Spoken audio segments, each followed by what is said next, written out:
What are we talking about today? Dan, in the previous episode, we spoke about how prevalent phishing attacks are. So I think let's maybe just chat about a common tactic that you raised in the previous episode, which is, using hyperlinks or links in general.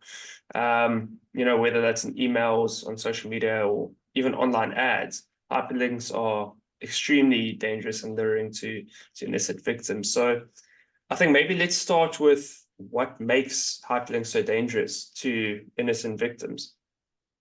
Yeah, cool. So the behavior we're talking about today is being cautious around hyperlinks to avoid falling for phishing scams or social engineering scams. So, hyperlinks can be super dangerous. Clicking on a dodgy link is like opening a mystery box. You never know what you're going to get.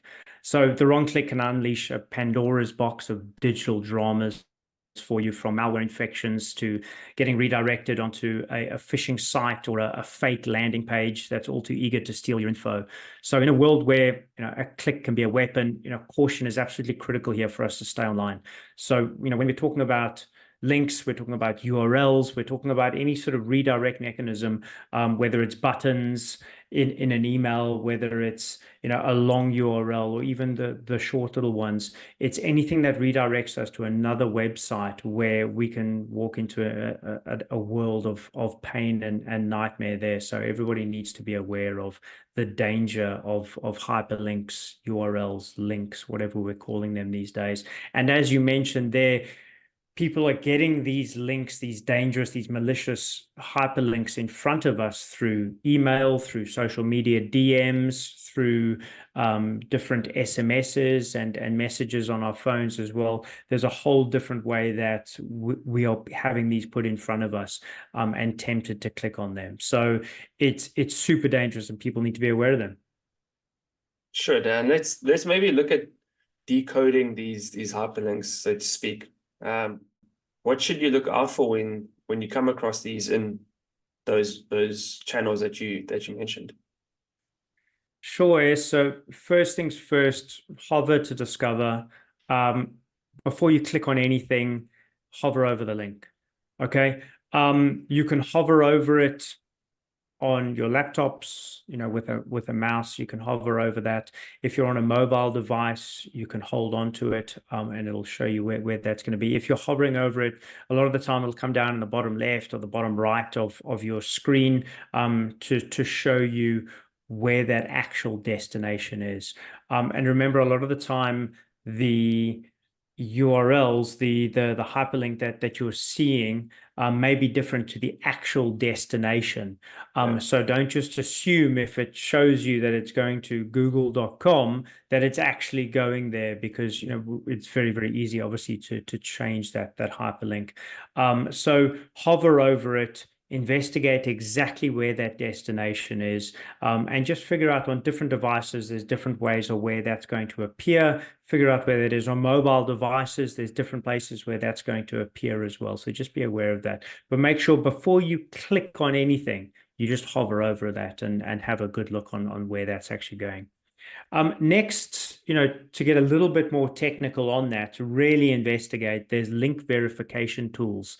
They're like a digital magnifying glass for these URLs. So you can use tools like URL void or check short URL, and we'll have links to that, on the video, to peek into where the link is actually leading. So if you're not confident about hovering, or you're not sure how to do that, or you want to really get into some really good behavior, use tools like that, that they will always double check exactly where that link is going. And it's like just doing a very quick background check on a dodgy blind date before getting involved there.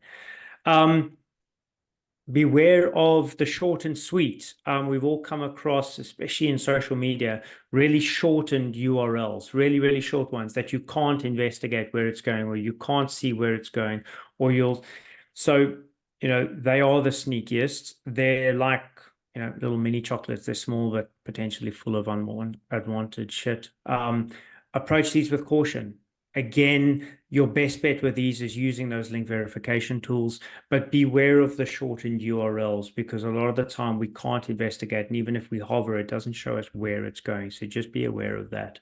Unsolicited email links, the stranger danger, digital stranger danger, that's what we're talking about here. If you get a link from in an unexpected email, if it's coming from someone that you don't know, if it's coming from something that's slightly suspicious, there's a few red flags in the email or from the sender, you're not quite sure. If it's coming from somebody you really have no idea who they are, and there's a link in there, avoid that like the plague. It's okay to be suspicious. If they are legit, they'll contact you in another way. And then finally, when in doubt, shout it out. So, if it's a personal account and you're not quite sure, delete it, report it, spam it. If it's coming from a supposedly legit organization, or it's coming from one of your friends that's supposedly, phone them. Go to the bank's website, go to the social media company's website, contact them through their website. If you think that the email's slightly dodgy or that link is going somewhere where you don't think it should be going, contact them, shout out to them, let them know. If it's on a business email, if it's in your workspace and you get it, contact your manager, let the IT team know, report this, flag this up to your IT or security team. They're going to want to know about this. They'll investigate this and congratulate you for spotting something dodgy. So, if in doubt, shout it out. And that's a very, very quick run through hyperlinks and the danger of hyperlinks and URLs, mate. 100%. And I think those 5 tips that you just gave is going to save you a lot of headaches. I think the catch line for this episode, if we can say, we'll call it that, is remember to click with care, not with regret. And yeah, that's all we have time for today, Dan. I'll catch you in the next one. Thank you. Nice one, Ace. Have a good day, mate. Cheers.